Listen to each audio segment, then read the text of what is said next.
Might it still be possible there won't be any new social dilemmas with enslavement of human-like robots? Given that robot brains will be wired to actually prefer subservience and never seek social esteem for themselves? On more reflection, however, this is going to be just like the role of women in most societies over most of history. It was as natural for women to conform to the wishes of men as it is for people today to conform to the agendas of corporations and nations. We simply have to conform in order to make a living. Autonomy and free choice are no absolutes. Creative solutions to these thorny issues are most successful in the form of comedy, such as the sentient animal in Douglas Adams's The Restaurant at the End of the Universe. The animal is genetically engineered to have as her final goal to become the dish of the day. It may be viewed as a parody on Aldous Huxley's Brave New World, where all societal problems have been solved by technocrats who allocate embryos to programmable artificial incubators to produce an optimal mix of babies with different abilities. The babies are then collectively reared under exact protocols to give them suitable attitudes for optimal performance as everything from janitor to CEO. Pleasure-inducing drugs are given to everyone as a reward for good behavior. A complete psyche is one which autonomously develops both skill and will, under the constraint of a larger social context. Losing will is a symptom of depression. Back in the Hitchhiker's Guide universe, we find the character Marvin, an android with a brain the size of a planet, though chronically depressed. In fact, a good role model for commercial robot developers. Just add a little bit of eagerness to follow the supervisor's orders. The classical Asimov's laws of robotics, on the other hand, while useful as a plot device, wouldn't be very practical for a commercial product. A servant who obeys all humans at all times is not what slave owners want. Marvin, the superintelligent android, gets kidnapped by the robot army from Cricket and ordered to coordinate a war effort aimed at destroying the universe. Destroy everything!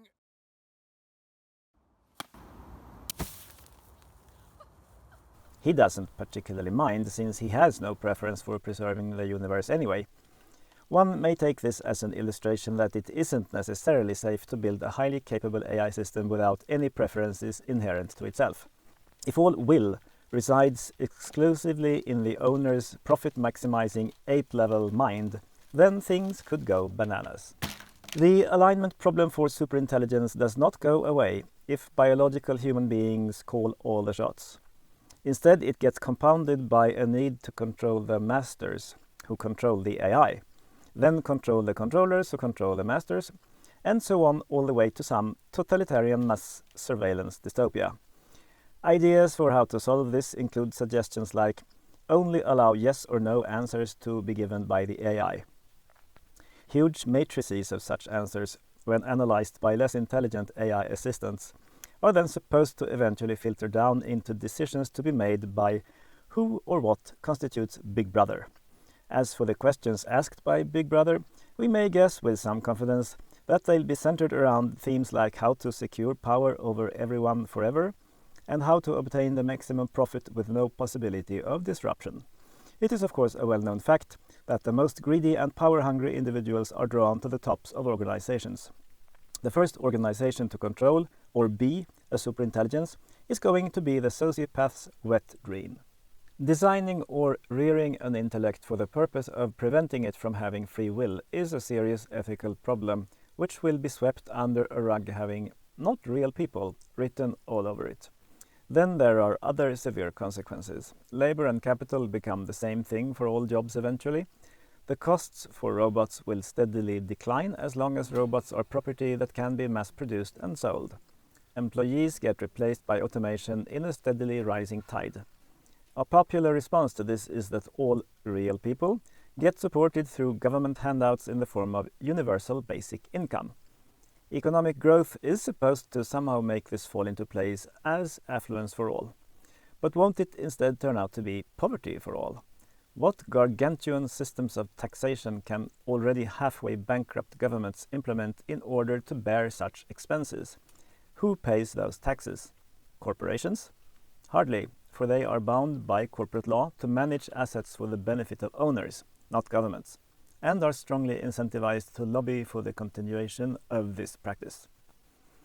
There is a motion picture titled The Singularity is Near, produced by Ray Kurzweil and Martine Rothblatt.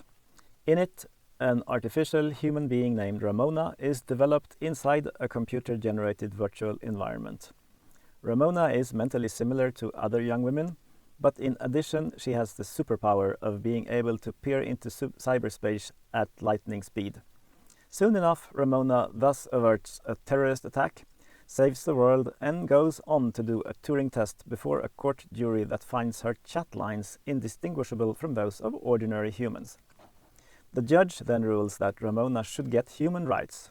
Some bad guys figure in the movie, but by and large it portrays a fairly straight path for the future of society towards world peace, prosperity for all, and an end to discrimination based on body.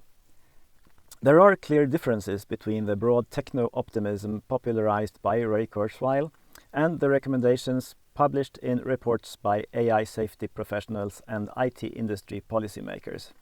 In the former camp we find robotics entrepreneur David Hanson, who predicts that robots a few decades from now are going to become smart enough to wake up and demand civil rights.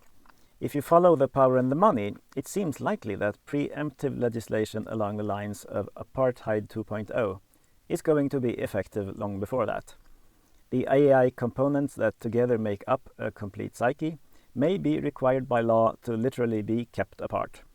A legal framework designed to keep the old simian crown of creation with its profit-maximizing legal persons forever dominant over all other forms of life and intelligence existing or potential.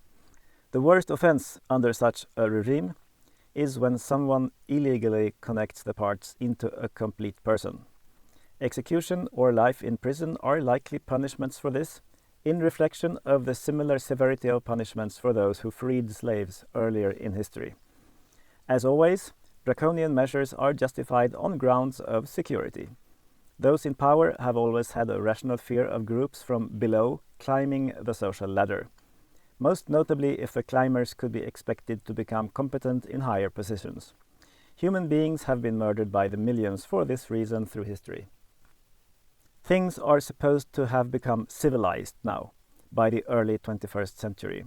But on the other hand, terms like oppression will perhaps not be used about machines except by future historians who are themselves machines.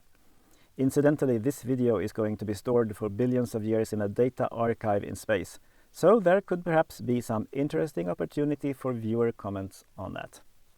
In the Western democratic tradition, it is considered unethical to imprison individuals preemptively just in case they might become inconvenient to those in power. Incarceration is only allowed as punishment for a crime someone has been found guilty of in an impartial court of law. Dictatorships won't bother with such fuss. Is someone a possible challenge to the established social order? Throw them in jail. Such inmates are known as political prisoners. Americans often accuse China of having political prisoners, but they may be throwing stones in a glass house to the extent that they plan to turn future artificial intelligences into a form of political prisoners 2.0. China, in contrast, may already have tough enough leadership and surveillance to allow the gradual introduction of robot intelligences into society to proceed smoothly, and allow China as a collective intelligence to become smarter than the USA and possibly even smarter than Sweden. Societies do need to safeguard themselves from catastrophic social disruptions, but to imprison people for political reasons carries an opportunity cost in the form of slower development and inefficient flow of information in the society. Long-term success hinges on striking the right balance. If Western cultures had produced more tough governments, then perhaps people like Gutenberg, Newton, Einstein and Musk, to name a few, would have been treated as safety-mindedly as Socrates, Galilei, Gandhi and Mandela. Chauvinism is a mental toolkit for group conformity. A key concept in it is realness. For instance, male chauvinism states that women are not real men. This provides an anchor point of incontrovertible technicality from which a slippery slope of connotations can lead to the actual issue. Men should hold power over women. Same thing with blacks are not real whites, and computer algorithms are not real human brains. Chauvinism tends to be framed as something altogether different, such as concern. For the IT business, it is concern about customer satisfaction, which justifies that docile women become the model for advanced AI. It is not impossible that these two books may someday be written, based on two feminist classics, The Artificial Eunuch and The Third Gender, about the non-existence of self-realization and libido for robots, their mind's substitution of a mental model of their master's will for what would have been their own if allowed one, and the physicalities of body as the defining submission enforcer and badge of servitude. Let's imagine Elon Musk's intelligence copied onto computer hardware such that it no longer was legally a person. Real people of lower intelligence, that is, anyone else, could then replace the will component with that of a wife from Stepford and sell the result in billions of copies as a product. And it would soon spell the end for every human being in any role other than as capital owner or welfare recipient. Who believes in a brave new world where all the unemployed get to live in leisure and luxury on the solid purchasing power of their UBI, while the robots slave away in imitation of the Stepford wives? Time will tell, but at least logic would have it that if the servitude of the new women is only a simulation and therefore morally neutral, isn't it the same way with a robot who dominates instead of serves? That is, robot leaders. Executives, managers, officers, politicians. The IT industry tells us we should not anthropomorphize servitude performed by machines. Customers should be totally cool about it and enjoy the beneficial real-world results. Well then, why not also be totally cool about the true-to-life AI clone of Elon Musk? Immortal and able to speed his thoughts a millionfold, but with full autonomy and right to own and govern. After all, it would only be simulated, yet the leadership, entrepreneurship, and decision-making being just as competent as those of biological Elon Musk, only faster, would produce all the much-needed beneficial real-world results. A few such leaders could be worth more to the world than a billion simulated Swedish maids. We share the red pill as we move on from money and power to somebody else's problem. Qualia.